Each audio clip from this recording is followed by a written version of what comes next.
So I just wanted to move on now to maybe a more general discussion with the last, say, 10 or so minutes that we have. If anyone has any thoughts on all our presenters as a group, or any themes that you've noticed, or anything that jumped out at you as particularly interesting, and it doesn't necessarily have to be even questions, just any comments or observations, or really anything from anyone. I've had one thought, so I'll say it because these are quite, difficult things to pull together. But I think the one thought that popped into my mind was the way in which people have improvised and been adaptable, and the ways in which this is happening. Sarah being incredibly creative and improvising around work, and finding ways to come up with new ideas creatively by putting together her own experience, and in that way, working adaptively within a specific location to produce something for an audience. And then Amy demonstrating how a text can be taken up. I think Amy might have left. Amy can, oh, there she is. Sorry, Amy. I'm just not looking in the right place. How a text can be taken up and adapted and improvised, and how Hulu's improvising and moving and trying to keep up with what's going on. And then your work, Roselle, about having to improvise in the current situations and how to move along with that. And so I thought that was a key connecting factor to me, which was precisely how within the notion of interruption, there's been all this innovation and improvisation. Yeah, I suppose I would just add to that. That was great. Thanks for that, Sue. I'll just add to that too, that they all in their own way seem to be different ways of political interventions. That's what, Sarah may not cast hers as that, but yet, it's making from her own identity, forging something new. And, Roselle's and Amy seem to be more consciously sort of a political sort of focus. But yeah, I thought that was a really interesting thread too. Different ways of kind of fighting the fight.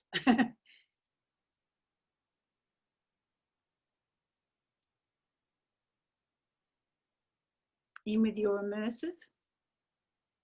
Yeah, just on that, there's you can email me about it, but there's a paper that talks about how politics has taken a digital turn and digital has taken a political turn. So yeah, it's definitely in the zeitgeist. Yeah, I think that's a paper specific to feminism as a theory and practice and movement, but I think it is to do with the environment, the media environment that we're in. Can I follow that, Amy, by asking Roselle? We had this little exchange in the chat there before where she used the word onlinization, and I went, "Is that a thing?" Because we're talking about. So say a little bit more, because you're using the word onlinization. Yeah, it's actually onlineization. So onlineization. This has been a trend that's been going on, even in the artistic responses to COVID. Everybody's online, doing webinars, doing transforming the live shows into online.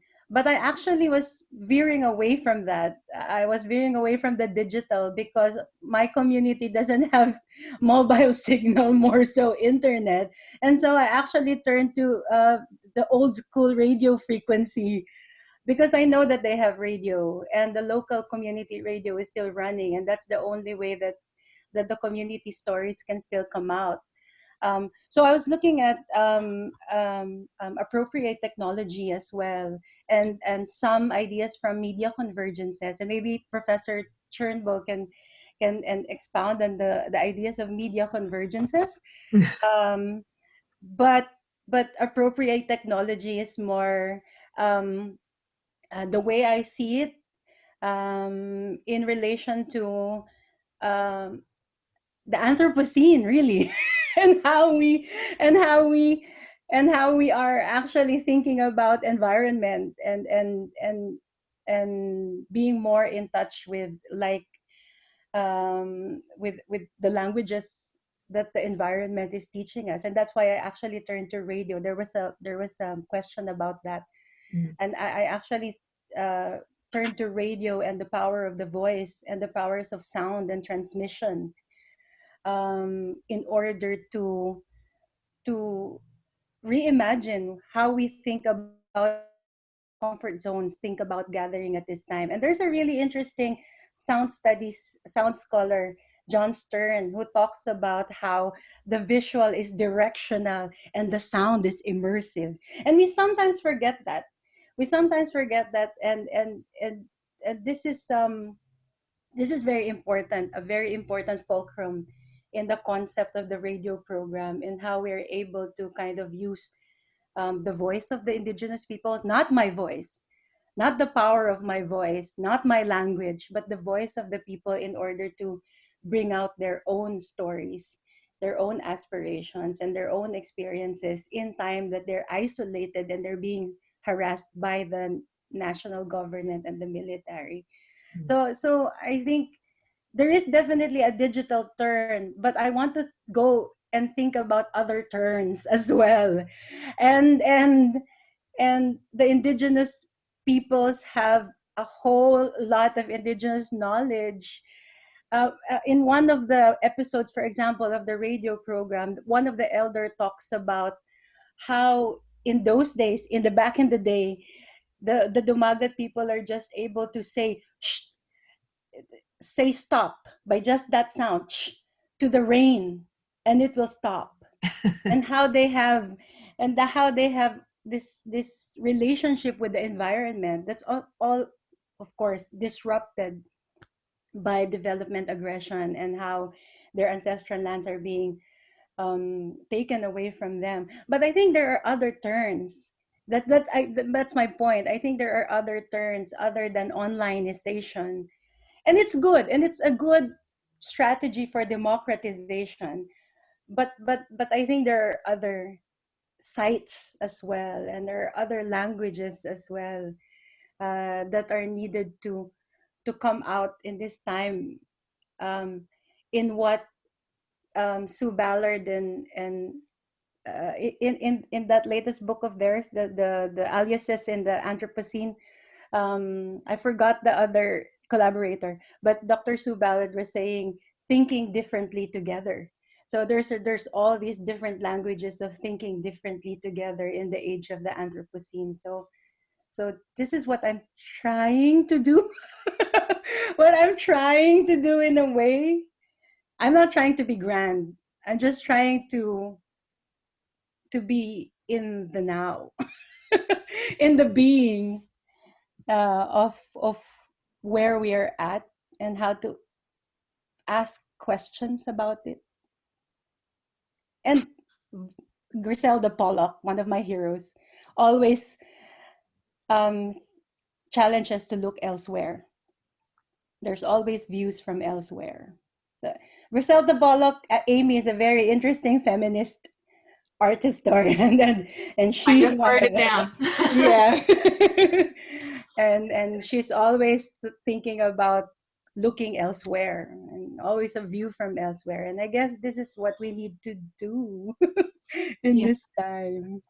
I agree, and that's the thing. Like, I remember in one of my very first meetings, I was having trouble with a feminist theory, and Sue said, well, I don't agree with it, and we can question any theories, even if it's, you know, by a leading feminist or whatever. So I think it's important in these times to observe from the margins a little bit, and not take anything for granted. I think, even if it is coming from someone who's supposedly big boss in that area or whatnot. So I might just jump in here. I think this is a nice place to kind of finish up today.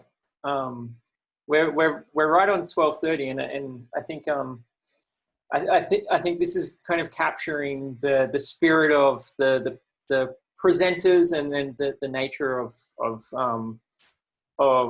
the work. And I think it's also capturing the spirit of the general times that this work is taking place in. And it's an interesting time to be doing a PhD, because I can't see how it wouldn't disrupt the PhD in ways and make you have to rethink things at a maybe at a fairly deep level. So thank you everyone for coming today and participating in the discussion. So thank you to all our presenters and our respondents. So thank you to Sarah and Brian and Amy and Sue, and to Roselle and Lucas. And thank you to Jen Saunders for really putting on today.